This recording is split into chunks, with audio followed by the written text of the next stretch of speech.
وہ اپنا پاسپورٹ چرانے آہل کے کمرے میں آئی تھی اور پھر کمرے کا دروازہ کھلتا دیکھ فوراً واش روم میں چھپ گئی تھی۔ وہ سانس روکے کھڑی تھی جب واش روم کا دروازہ کھلا اور آہل شرٹ لیس اندر آیا۔ وہ زور سے آنکھیں میچ گئی جب آہل دروازہ لاک کرنے کے بعد پیچھے مڑا اور اسے واش روم میں دیکھ پہلے حیرت پھر پر اصراریت سے مسکرایا۔ بہت اچھے وقت پر تم مجھے ملی ہو، میں بہت زیادہ تھکا ہوا ہوں، مدہوش لہجے میں کہتے آہل نے اچانک اسے قریب کیا تو وہ کانپ اٹھی۔ چھوڑے مجھے، وہ چھٹپٹائی جب آہل نے اسے دیوار سے لگایا۔ پاسپورٹ چرانے آئی تھی؟ جب تم میری مانگ تھی میں نے تمہیں تب فرار نہ ہونے دیا، تو اب تو تم میری بیوی ہو، ڈیم اٹ۔ وہ اچانک دھاڑا تو وہ ایک میٹنگ کے سلسلے میں دوسرے شہر آیا۔ میٹنگ ایک بڑے سے ریسٹورنٹ میں رکھی گئی تھی۔ جب وہ میٹنگ ختم کر چکا تو ریسٹورنٹ سے باہر نکلا تھا۔ اس کے قدم ریسٹورنٹ کے سامنے موجود بڑے سے شاپنگ پلازا کی طرف تھے۔ وہ دوسرے شہر آیا تھا تو اس نے سوچا کہ کیوں نہ واپسی پر اپنی بھانجیوں کے لیے کوئی تحائف لے جائے۔ وہ شاپنگ مال میں داخل ہوا اور وہاں بچیوں کے اسٹاک کی طرف جاتے وہاں سے چیزیں پسند کرنے لگا تھا۔ یہ اس کی ہمیشہ سے عادت تھی۔ وہ جب بھی گھر سے باہر آتا واپسی پر اپنی بیوہ بہن اور اس کی 2 جڑواں اور خوبصورت بچیوں کے لیے تحفے ضرور لے کر جاتا تھا۔ حالانکہ زرش اسے اکثر منع بھی کرتی تھی کہ ہر مرتبہ یہ سب لانا ضروری نہیں، مگر وہ اس کی باتوں کو کان پر نہ دھرتا تھا۔ اس کو بچیوں کی چوائس اور ان کی پسند اچھے سے معلوم تھی، اس لیے وہ جلدی ہی ان کے لیے بہت ساری چیزیں پیک کروا چکا تھا۔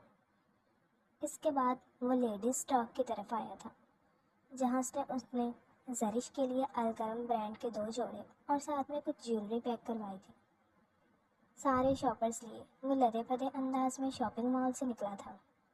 ابھی وہ چند قدم ہی چلا تھا کہ تبھی سامنے سے آتی ہوئی وہ تیز گام بری طرح سے آہل شاہ سے ٹکرائی تھی۔ آہل شاہ کے ہاتھ میں پکڑے ہوئے شاپر زمین بوس ہوئے تھے، وہیں وہ بھی اپنا ماتھا پکڑ کر رہ گئی تھی۔ اپنا ماتھا مسلتے وہ مقابل کو کچھ کہنے ہی والی تھی کہ تبھی مقابل پر نظر پڑتے اس کا سانس خشک ہوا تھا، آنکھیں تحیر سے پھیلی تھی۔ وہ کنی کترا کر تیزی سے آگے بڑھنے لگی تھی جب آہل شاہ نے ایک جھٹکے سے اس کا ہاتھ پکڑتے اسے اپنی طرف کھینچا تھا۔ اس کا چہرہ ایک دم آہل شاہ کے چہرے کے مقابل آیا تھا، سبز جھیل نما آنکھوں میں۔ آہل شاہ کو دیکھتے ہی خوف ابھرا تھا۔ آہل شاہ ان جھیل سے سبز آنکھوں کو ہزاروں میں بھی پہچان سکتا تھا۔ یہ وہی تھی، اس بات میں کوئی شک نہیں تھا۔ آہل شاہ نے دوسرے ہاتھ سے اس کے سر پر لگی ہوئی کامن پن نکالی تھی جس سے اس کا نقاب گرا تھا، اور وہ جو اس سے چھپنا چاہ رہی تھی مکمل طور پر اس کے سامنے کھڑی تھی۔ وہ آہل شاہ سے خود کو چھڑوانے کی مزاحمت کرنے لگی تھی، مگر وہ بھی آہل شاہ تھا۔ اس کی گرفت اس کی کلائی پر مزید سخت ہو گئی تھی۔ آہل شاہ اسے مزاحمت کرتے دیکھ کر تمسخر سے مسکرایا تھا۔ اگلے ہی لمحے اس کی آنکھوں میں ایک درد سا ابھرا تھا۔ وہ اسے کھینچتے ہوئے اپنے گاڑی کی طرف لے کر آنے لگا تھا۔ چھوڑے مجھے، کہاں لے کر جا رہے ہیں؟ مجھے نہیں جانا آپ کے ساتھ، چھوڑ دے مجھے۔ حریم شاہ اس کے ہاتھ پر اپنے دوسرے ہاتھ سے مسلسل مارتے ہوئے بولی تھی، مگر آہل شاہ ٹس سے مس نہ ہوا تھا اور نہ ہی اس کی گرفت کمزور ہوئی تھی۔ وہ اسے تقریباً گھسیٹتے ہوئے اپنی گاڑی تک لایا تھا اور پھر اسے اپنی گاڑی کی فرنٹ سیٹ پر پھینک دے۔ اس نے گاڑی کا دروازہ لاک کیا تھا اور واپس مال کی طرف آیا تھا۔ وہاں گرا ہوا اپنا سارا سامان اٹھانے کے بعد اس نے وہ سامان لا کر گاڑی کی ڈگی میں پھینکا تھا اور پھر گھوم کر ڈرائیونگ سیٹ کی طرف آتے اس نے ڈرائیونگ سیٹ سنبھالی تھی۔ اس دوران حریم شاہ مسلسل گاڑی کا دروازہ کھولنے کی تگودو میں تھی۔ آہل شاہ نے اسے دیکھتے نفی میں سر ہلایا اور گاڑی سٹارٹ کرتے پارکنگ سے نکال کر روڈ پر ڈالی تھی۔ مجھے نیچے اتارے، کھولے اسے، مجھے نہیں جانا آپ کے ساتھ۔ آپ کو میری بات کی سمجھ کیوں نہیں آ رہی؟ میں شور مچا دوں گی، آپ میرے ساتھ زبردستی نہیں کر سکتے۔ آہل شاہ کو سکون سے ڈرائیونگ کرتے دیکھ کر حریم شاہ نے تقریباً چلاتے ہوئے کہا تھا، جس پر کچھ آگے جا کر آہل شاہ نے ایک دم بریک لگائی تھی۔ حریم شاہ کا سر ڈیش بورڈ سے ٹکراتے ٹکراتے بچا تھا۔ میں سمجھا تھا کہ گزرے ہوئے اس عرصے میں تمہارا دماغ ٹھکانے پر آ چکا ہوگا، مگر مجھے افسوس ہے کہ تم اب تک ویسی کی ویسی ہی ہو۔ چپ چاپ خاموشی سے بیٹھی رہو ورنہ مجھ سے برا کوئی نہیں ہوگا۔ اس کی طرف جھکتے آہل شاہ نے اسے سرد انداز میں دھمکی دی تھی۔ نہیں بیٹھنا، مجھے نیچے اتاریں۔ آپ یوں زبردستی نہیں کر سکتے، حریم شاہ نے تھوڑا پیچھے کی طرف کھسکتے ہوئے کہا تھا۔ زبردستی تو میں نے ابھی کی ہی نہیں ہے، لیکن تم مجھے مجبور کر رہی ہو۔ اگر تم چاہتی ہو کہ میں تمہارے ساتھ زبردستی نہ کروں تو چپ چاپ بیٹھی رہو، وگرنہ مجھے اس گاڑی میں ہی تمہارے ساتھ زبردستی کر کے تمہیں دکھانا پڑے گا کہ زبردستی ہوتی کیا ہے۔ آہل شاہ نے اس کے بالوں کو دبوچتے اس کا چہرہ اپنے قریب کیا اور اس کے چہرے پر اپنی گرم گرم سانسیں چھوڑتے ہوئے کہا تھا۔ ساتھ ہی ساتھ اس نے اپنے بائیں ہاتھ کے انگوٹھے سے اس کے لبوں کو بھی بے دردی سے رگڑا تھا، جس سے حریم شاہ سسک اٹھی تھی اور اس کے لبوں پر لگا وہ ڈارک میرون رنگ اس کے لبوں کے اطراف میں پھیل گیا تھا۔ حریم شاہ کچھ بولنے ہی والی تھی جب آہل شاہ نے اس کا اسکارف کھینچتے اس کے عبایا کی زپ کھولی تھی۔ یہ کیا کر رہے ہیں آپ؟ آہل شاہ کی اس حرکت پر حریم کے پورے وجود میں سنسنی دوڑ اٹھی تھی، وہ سکڑ کر شیشے سے جا لگی تھی۔ آہل شاہ مزید آگے کی طرف جھکتے اس کے قریب آیا تھا۔ اس سے پہلے کہ حریم کچھ سمجھتی، آہل شاہ نے اس کی گردن پر اپنا ہاتھ رکھتے کچھ ٹٹولا اور پھر مخصوص انداز میں دبایا تھا، جس سے اگلے ہی لمحے حریم کا سر ایک طرف ڈھلک گیا تھا۔ آہل شاہ اسے دیکھتے پر اصرار سے مسکرایا تھا، اس کو سیدھا کرتے سیٹ بیلٹ باندھا اور پھر خود بھی سیدھے ہوتے گاڑی سٹارٹ کر گیا تھا۔ وہ جلد از جلد گھر پہنچ جانا چاہتا تھا۔ حریم کو وہ بے ہوش کرنا تو نہیں چاہتا تھا، مگر اس کی مجبوری تھی۔ اگر وہ اسے بے ہوش نہ کرتا تو گھر تک پہنچنا مشکل ہو جاتا، اسی لیے اس نے اسے بے ہوش کر دیا تھا۔ اب وہ سکون سے ڈرائیونگ کر رہا تھا اور حریم شاہ بے جان سے ساتھ والی سیٹ پر پڑی تھی۔ وہ 2 گھنٹے کا راستہ محض 1.5 گھنٹے میں طے کرتا گھر پہنچا تھا۔ اس دوران وہ کسی ایک جگہ بھی نہ رکا تھا اور نان سٹاپ ڈرائیونگ کرتا رہا تھا۔ گھر کے پورچ میں گاڑی روکتے ہی وہ تیزی سے نیچے اترا تھا اور گھوم کر دوسری طرف آتے اس طرف کا دروازہ کھول کر اس نے حریم شاہ کے بے ہوش وجود کو باہوں میں بھرا تھا اور اسے لیے اپنے قدم اندر کی جانب بڑھا دی۔ کاکو لالا، گاڑی میں بچے اور اس کی بچیوں کی کچھ چیزیں ہیں، وہ نکال کر گاڑی پارک کر دیجیے گا، اس نے ملازم کی گاڑی کی چابی ملازم کی طرف اچھالتے ہوئے کہا تھا۔ آہل تم آ گئے، یہ لڑکی کون ہے؟ زرش سامنے ہی کھڑی تھی۔ آہل شاہ کو دیکھتے وہ اس کی طرف آئی، مگر اس کے ہاتھ میں لڑکی دیکھ کر وہ چونکی تھی۔ چونکہ حریم شاہ کا چہرہ چھپا ہوا تھا اس لیے وہ اسے پہچان نہیں پائی تھی اور پوچھنے لگی تھی، یہ حریم ہے بچوں؟ آہل شاہ کو نہ چاہتے ہوئے بھی رکنا پڑا تھا، وہ اپنے بچوں کو جواب دیے بغیر نہیں جا سکتا تھا۔ کیا حریم، یہ کہاں ملی تمہیں؟ کیا ہوا ہے اسے؟ زرش حیران ہوتی فوراً سے اس کے قریب آئی اور اس سے پوچھنے لگی تھی، ساتھ ہی ساتھ حریم کے چہرے کو بھی دیکھنے لگی تھی۔ کچھ نہیں ہوا بچوں، بس بے ہوش ہے یہ، آہل شاہ نے کہا تھا۔ ارے ایسے کیسے کچھ نہیں ہوا؟ وہ بیچاری بے ہوش ہے اور تم کہہ رہی ہو کہ کچھ بھی نہیں ہوا؟ ادھر لاؤ اسے، میں دیکھوں۔ تم جلدی سے ڈاکٹر کو فون کرو۔ حریم کی بے ہوشی کی خبر سن کر زرش ایک دم پریشان ہو گئی تھی۔ تبھی وہ آہل شاہ کو کہنے لگی کہ حریم کو لاؤنج کے صوفے پر لٹا دو اور ڈاکٹر کو بلاؤ۔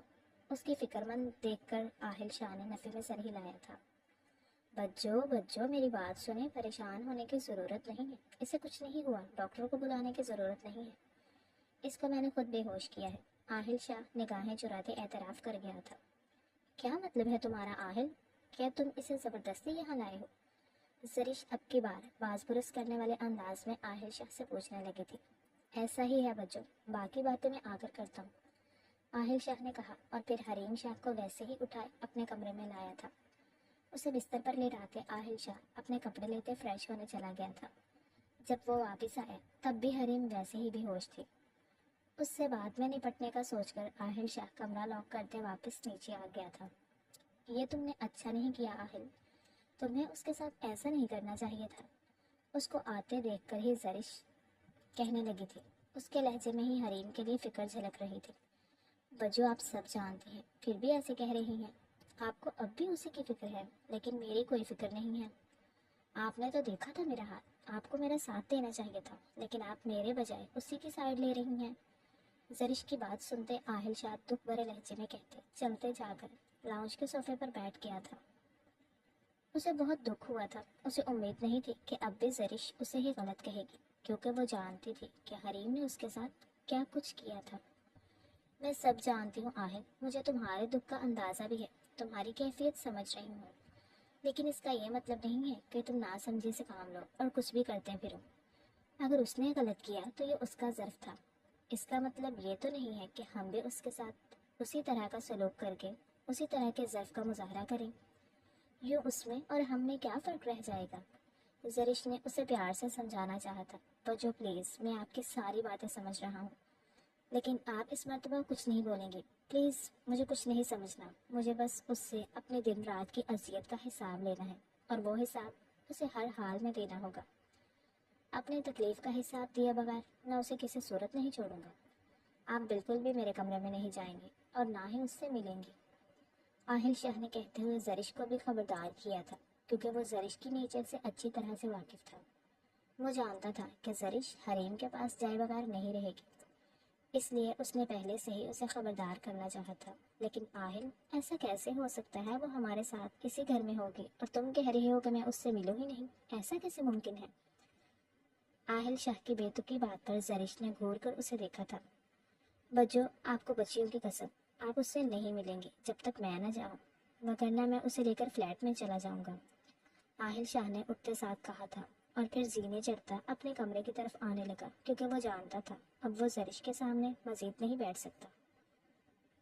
حریم کے ذہن کے پردے بیدار ہونا شروع ہوئے تو اس نے خود کو مخملی بستر پر پایا تھا، جہاں سکون ہی سکون تھا۔ وہ کچھ دیر یوں ہی لیٹی رہی تھی، مگر جیسے ہی شعور کی دنیا میں لوٹی، سب کچھ یاد کرتے وہ ایک دم اٹھ بیٹھی تھی۔ وہ ہراساں نظروں سے چاروں طرف دیکھنے لگی تھی اور سوچنے لگی کہ جو وہ سوچ رہی ہے وہ کوئی خواب ہو، سچ نہ ہو۔ مگر افسوس کہ جو کچھ وہ دیکھ رہی تھی وہ خواب نہیں تھا بلکہ سچ تھا، کڑوا سچ۔ کمرہ خالی دیکھ کر اس کی جان میں جان آئی تھی۔ تبھی وہ جلدی سے بیڈ سے اتری تھی اور دروازے کی جانب بڑھی تھی، مگر دروازہ لاک تھا۔ اس نے بہت کوشش کی تھی اسے کھولنے کی، مگر وہ کامیاب نہ ہوئی تھی۔ وہ کمرے میں چکر لگاتے ہوئے یہاں سے نکلنے کی کوئی ترکیب سوچنے لگی تھی۔ آنے والے وقت کا سوچ سوچ کر اس کی جان ہوا ہو رہی تھی۔ کچھ ہی دیر گزری تھی کہ تبھی کمرے کا دروازہ کلک کی آواز کے ساتھ کھلا تھا اور آہل شاہ اپنی بھرپور مردانہ وجاہت کے ساتھ کمرے میں داخل ہوا تھا۔ حریم شاہ نے نظر اٹھا کر اس کی طرف دیکھا تھا اور پھر جیسے اس کی نظر پلٹنا بھول گئی تھی۔ گزرے وقت میں وہ پہلے سے زیادہ ہینڈسم ہو چکا تھا۔ جو چہرہ کلین شیو ہوا کرتا تھا، اب اس پر ہلکی ہلکی داڑھی تھی جو اس پر بے حد سج رہی تھی۔ ناک غصے کے باعث پھولی ہوئی تھی اور آنکھوں میں بھی اسے دیکھ کر تیش ابھرا تھا، جو حریم شاہ نے بخوبی دیکھا تھا۔ آپ نے یہ اچھا نہیں کیا، آپ مجھے زبردستی یہاں لے کر آئے، میری مرضی کے بغیر یہ ٹھیک نہیں ہے۔ حریم شاہ اس کو اپنی طرف بڑھتے دیکھ کر بولی تھی۔ اچھا، تو اب تم مجھے بتاؤ گے کہ ٹھیک کیا ہے اور غلط کیا ہے؟ ہاں بولو، جواب دو۔ یہ ٹھیک نہیں ہے تو کیا وہ ٹھیک تھا جو تم نے کیا تھا؟ جس کو خود صحیح غلط کا فرق نہ معلوم ہو، وہ بھلا کسی دوسرے کو کیا سکھائے گا؟ آہستہ آہستہ قدم اس کے قریب آتے آہل شاہ نے سرتا پیر اس کا جائزہ لیتے ہوئے کہا تھا۔ اس کے لہجے میں واضح طنز شامل تھا، جسے حریم شاہ نے بخوبی محسوس کیا تھا۔ اس سے پہلے کہ وہ کچھ کہتی، آہل شاہ اس کے بالکل قریب پہنچ چکا تھا۔ وہ گھبراتے ہوئے الٹے قدم لینے لگی تھی۔ آہل شاہ اس کے قریب آتا گیا تھا اور وہ الٹے قدم لیتی پیچھے دیوار کے ساتھ جا لگی تھی۔ آہل شاہ اب بھی نہ رکا تھا، وہ مزید ایک قدم اٹھاتا، ان کے بیچ میں موجود وہ ذرا سا فاصلہ بھی ختم کر گیا تھا۔ حریم شاہ نے سائڈ سے نکلنا چاہا تھا، مگر آہل شاہ نے اس کا ارادہ سمجھتے اس کے دونوں اطراف میں ہاتھ رکھ کر اس کی کوشش ناکام بنا دی تھی۔ وہ اپنا چہرہ حریم شاہ کے چہرے کے قریب لے آیا اور اس کے چہرے سے جوڑ لیا۔ حریم نے اپنی آنکھیں بند کر لی تھی۔ اس کو آہل شاہ کی داڑھی کی چبھن اپنے گال پر بخوبی محسوس ہو رہی تھی، جس کی وجہ سے اس کے پورے بدن میں سنسنی سی دوڑ گئی تھی اور وہ کپ کپا اٹھی تھی۔ آنکھیں کھولو ڈیم اٹ، تم یوں مجھ سے نظریں چرا کر میرے سوالوں سے بچ نہیں سکتی۔ اس کی بند آنکھیں دیکھتے آہل شاہ نے اس کے قریب دیوار پر زوردار مکہ مارا تھا اور غصے سے گرجتی ہوئی آواز میں کہا تھا، جسے سن کر حریم شاہ پوری کی پوری کانپ اٹھی تھی۔ اس نے ڈرتے ڈرتے آنکھیں کھولی تھی۔ کیا سوچا تھا تم نے کہ تم مجھ سے بچ جاؤ گے؟ میں تمہیں اسی دن ڈھونڈ لیتا جس دن تم نے اس گھر سے باہر قدم نکالا تھا۔ افسوس کہ اس روز بچوں کی صحت خراب ہو گئی اور تم بچ نکلی، وگرنہ میں تمہیں اچھے سے بتا دیتا کہ تم نے جو حرکت کی ہے اس کی کیا سزا ہے۔ سزا تو خیر تمہیں اب بھی ملے گی، اور میں تمہیں ایسی بھیانک سزا دوں گا کہ دوبارہ پھر تم اس کمرے سے بھی باہر جانے کے لیے 100 مرتبہ سوچو گی۔ آہل شاہ نے سرد لہجے میں کہتے حریم شاہ کا جبڑا دبوچا تھا، اور پھر اسے کچھ کہنے کی مہلت دیے بغیر ہی اس کے لبوں پر جھک گیا تھا۔ حریم شاہ اپنے لبوں پر اس کی گرفت محسوس کرتے بن پانی کی مچھلی کی طرح پھڑپھڑائی تھی، مگر آہل شاہ کے آگے اس کی پھڑپڑاہٹ کسی کام کی نہیں تھی۔ وہ اپنے دونوں ہاتھوں سے زور لگاتے آہل شاہ کو خود سے دور کرنے کی کوشش کرنے لگی تھی، مگر آہل شاہ نے اپنے ایک ہاتھ میں اس کی دونوں کلائیاں جکڑ لی تھی۔ اتنے مہینوں کی تشنگی تھی، وہ اتنی جلدی مٹنے والی تو نہ تھی، جبکہ حریم شاہ کو تو سانس رکنے والا تھا۔ اپنے منہ میں خون کا ذائقہ محسوس کر کے آہل شاہ حریم سے دور ہوا تھا۔ حریم شاہ نیچے زمین پر بیٹھ گئی تھی اور بری طرح سے کھانسنے لگی تھی۔ اس کی آنکھیں پانیوں سے بھر گئی تھی، جبکہ چہرہ ایک دم سرخ ہوا تھا۔ اس کی حالت دیکھتے آہل شاہ تمسخر سے مسکرایا تھا۔ کیا ہوا؟ اتنے میں ہی بس ہو گئی؟ ابھی تو تم نے پورے 10 مہینوں کا حساب دینا ہے، یہ تو ایک لمحے کا حساب بھی نہیں ہے۔ ان 10 مہینوں میں جتنی اذیت مجھے ہوئی ہے، تمہیں ہر اس اذیت کا جواب دینا ہوگا مسز آہل شاہ۔ خود کو تیار کر لو، آج تک میں تمہارے ساتھ نرمی برتا رہا، تمہیں ہر مرتبہ کم عمر اور نادان سمجھ کر چھوڑ دیتا رہا، یہی میری سب سے بڑی غلطی تھی، لیکن اب مزید نہیں۔ اب میں تمہیں اچھے سے بتاؤں گا کہ تکلیف کیا ہوتی ہے۔ گھٹنوں کے بل اس کے مقابل بیٹھتے آہل شاہ نے اس کے چہرے کو پکڑ کر تھوڑی سے اونچا کرتے ہوئے کہا تھا، اور پھر اسے یوں ہی چھوڑتے وہ اٹھ کھڑا ہوا تھا۔ میں نہیں رہوں گی یہاں، اپنے لبوں سے خون صاف کرتے حریم شاہ نے آہل شاہ کی پشت دیکھتے ہوئے کہا تھا۔ اس کی بات سنتے آہل شاہ الٹے پیروں پر گھوما تھا اور آ کر گھٹنوں کے بل اس کے سامنے بیٹھا تھا۔ تم اس سے پہلے یہ غلطی کر چکی ہو لٹل گرل، اس کا خمیازہ بھگتنے کے لیے بھی تمہاری جان نہیں ہے، اور تم پھر سے وہی حرکت کرنا چاہتی ہو۔ دوبارہ ایسا ویسا کچھ بھی کرنے کے بارے میں مت سوچنا، نہیں تو اس مرتبہ واقعی مجھ سے برا کوئی نہیں ہوگا۔ دوبارہ میں تمہیں ڈھونڈ ڈھونڈ کر اپنے گھر واپس نہیں لاؤں گا، بلکہ مجھے جس جگہ بھی تم نظر آئی وہیں پر تمہیں شوٹ کر دوں گا، پھر چاہے مجھے ساری زندگی جیل میں ہی کیوں نہ گزارنی پڑے۔ سرد اور بے لچک لہجے میں کہتے آہل شاہ حریم شاہ کا خون خشک کر گیا تھا۔ بے بسی کے تحت اس کی آنکھوں سے آنسو بہہ نکلے تھے۔ کھانا بھجوا رہا ہوں، کھا لینا، کیونکہ ابھی تمہیں بہت کچھ برداشت کرنا ہے، اور اس کے لیے تم میں ہمت ہونا ضروری ہے۔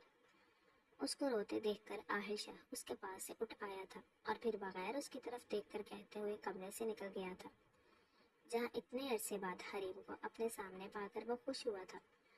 وہیں پر کہیں نہ کہیں اسے دیکھ کر اس کے پرانے زخم بھی تازہ ہو گئے تھے، جو اتنی جلدی بھرنے والے نہیں تھے۔ وہ ملازمہ کو کھانے کا کہتے سیدھا چھت پر آ گیا تھا، جیب سے سگریٹ نکال کر سلگاتے وہ اس کے گہرے گہرے کش لینے لگا تھا۔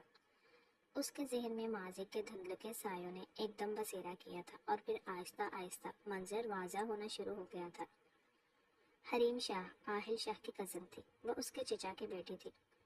اس کی جوانی میں ہی بیرون ملک سیٹل ہو گئے تھے، اور پھر وہیں پر انہوں نے اپنے ایک کولیگ ساتھی زارا سے شادی کر لی تھی۔ زارا مسلم گھرانے سے تھی، لیکن شروع ہی سے وہیں پر رہی تھی اور وہیں پلی بڑھی تھی۔ وہ اعلیٰ تعلیم یافتہ تھی۔ تعلیم کے بعد اس نے فارغ رہنے کی بجائے جاب کرنے کو ترجیح دی تھی۔ وہ ایک ورکنگ وومن تھی۔ حریم 4 سال کی تھی جب پہلی مرتبہ سلیمان شاہ اسے اپنے ساتھ لے کر پاکستان آئے تھے۔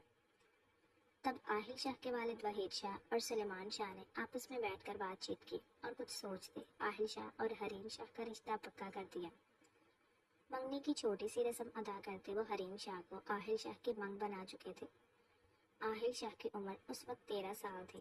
وہ عمر میں حریم سے پورے 9 سال بڑا تھا، مگر عمر کے فرق سے زیادہ دونوں بھائیوں نے ایک دوسرے کا رشتہ دیکھا تھا، اور ان کا آپسی رشتہ ایسے ہی مضبوط ہونا تھا۔ وقت گزرتا گیا تھا، اور پھر ایک روز حریم شاہ مستقل پاکستان ان کے گھر رہنے کے لیے آ گئی تھی، کیونکہ سلیمان شاہ اور زارا دونوں کی ایک حادثاتی موت ہو چکی تھی۔ آفس کی عمارت گرنے کی وجہ سے وہ دونوں کئی اور مزید لوگوں کے ساتھ اپنی زندگی کی بازی ہار گئے تھے۔ زارا کو حکومت نے وحید شاہ کے پاس بھجوا دیا تھا، کیونکہ وہ اس وقت 14 سال کی تھی اور وہاں پر اس کا کوئی گارڈین نہیں تھا۔ یوں اپنے ماں باپ کی ڈیڈ باڈیز کے ساتھ وہ بھی پاکستان آ گئی تھی۔ شروع میں کچھ عرصہ تو اس نے اپنے والدین کے غم میں ہی گزارا تھا، مگر جوں جوں زندگی اپنی ڈگر پر آئی اس نے واپس جانے کی رٹ لگا دی تھی۔ وہ اس ماحول میں ایڈجسٹ ہی نہیں ہو پا رہی تھی۔ وحید شاہ اور آہل شاہ کی بڑی بہن زرش اسے بہت سمجھاتے تھے، مگر اس کی سمجھ میں کوئی بات آتی ہی نہیں تھی۔ آہل شاہ کی والدہ اور وحید شاہ کی شریکہ حیات کو گزرے 10 سال بیت چکے تھے۔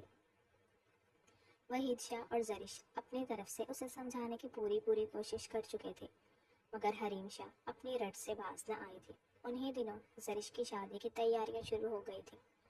وحید شاہ نے حریم سے کہا کہ زرش کی شادی ہو جانے دو، پھر تمہیں بھجوا دوں گا۔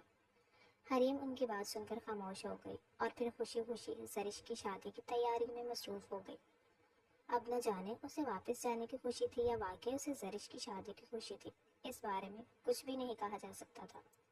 زرش کی شادی 1 مہینے تک جاری رہی تھی۔ اس 1 مہینے میں حریم نے ایک مرتبہ بھی واپس جانے کا نام نہیں لیا تھا۔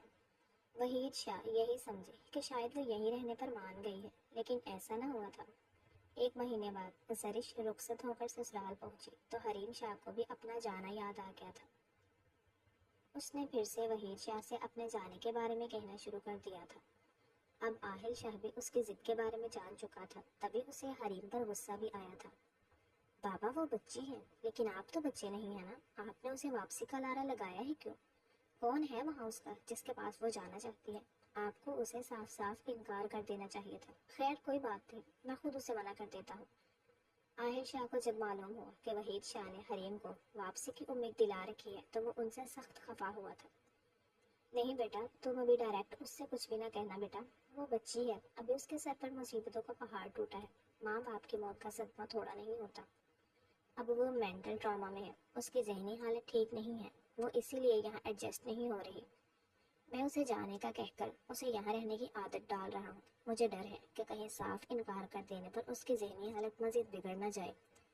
وحید شاہ نے پوری تفصیل بتانے کے ساتھ ساتھ اپنا خدشہ بھی بیان کیا تھا، جو کہ کسی حد تک ٹھیک بھی تھا۔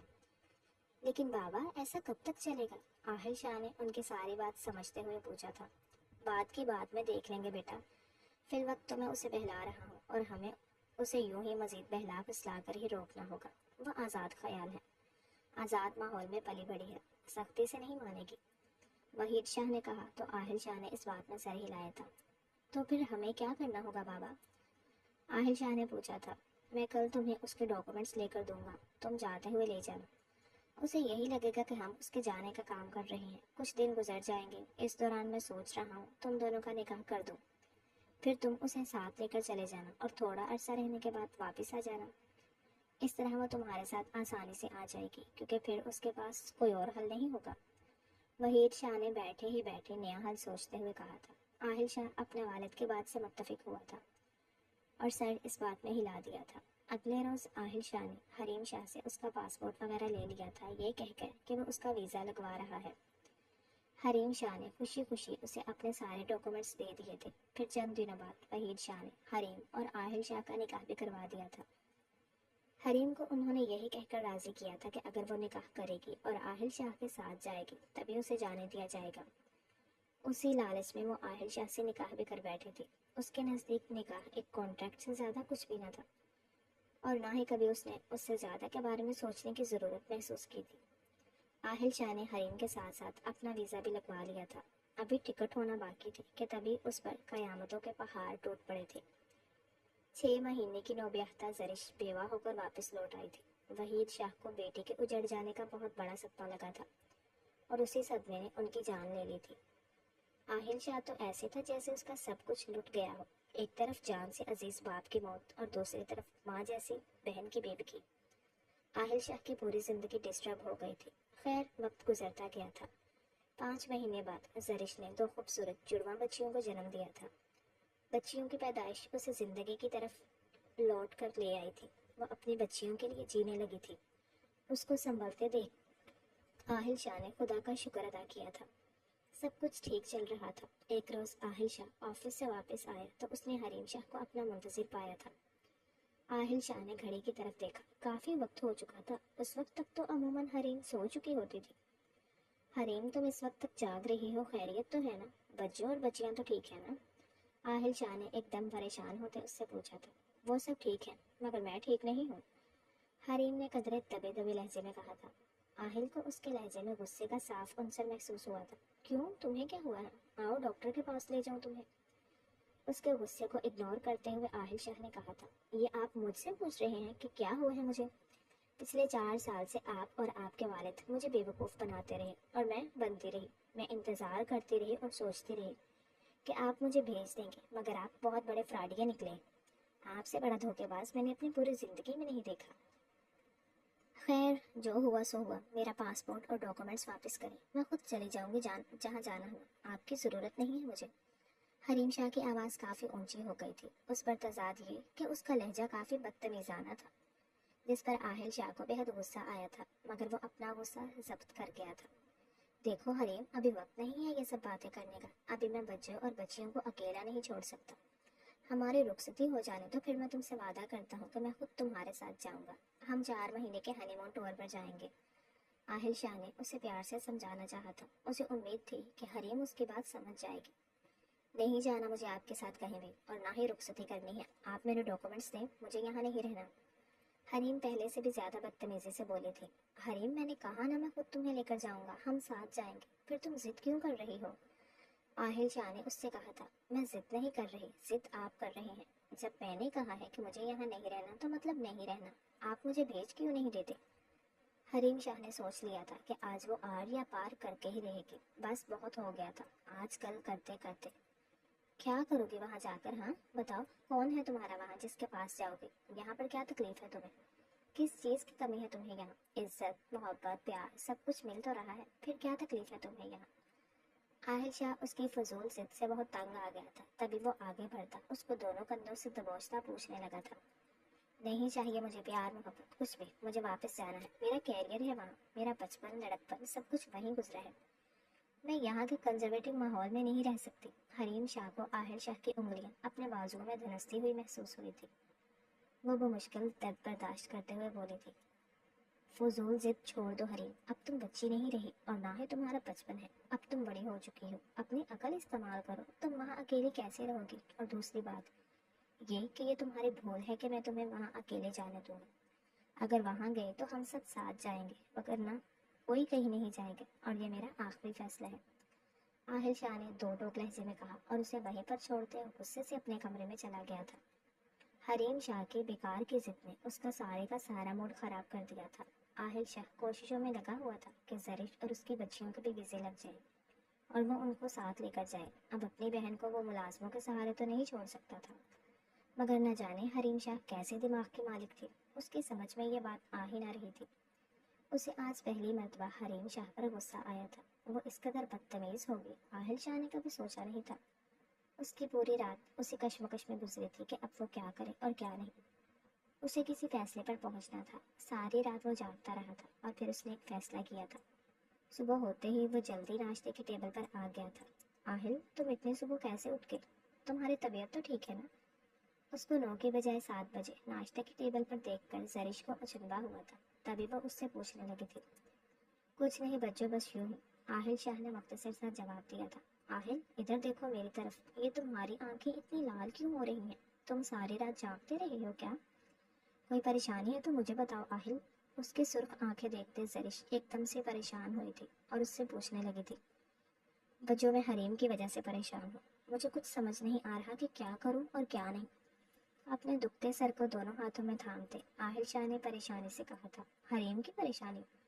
حریم کی کیا پریشانی ہے تمہیں؟ وہ تو سکون سے رہ رہی ہے یہاں. انفیکٹ میرے ساتھ اور میری بچیوں کے ساتھ کافی گھل مل گئی ہے. زرش نے بہت محبت سے حریم کا ذکر کرتے ہوئے کہا تھا. یہ صرف آپ کی خوش فہمی ہے بچوں، ایسا کچھ بھی نہیں ہے. یہ صرف آپ کو لگتا ہے کہ وہ یہاں سکون سے رہ رہی ہے اور آپ سب کے ساتھ کافی گھل مل گئی ہے، لیکن حقیقت تو یہ ہے کہ ایسا کچھ بھی نہیں ہے. وہ اب بھی باہر جانے کی ضد پر اڑی ہوئی ہے.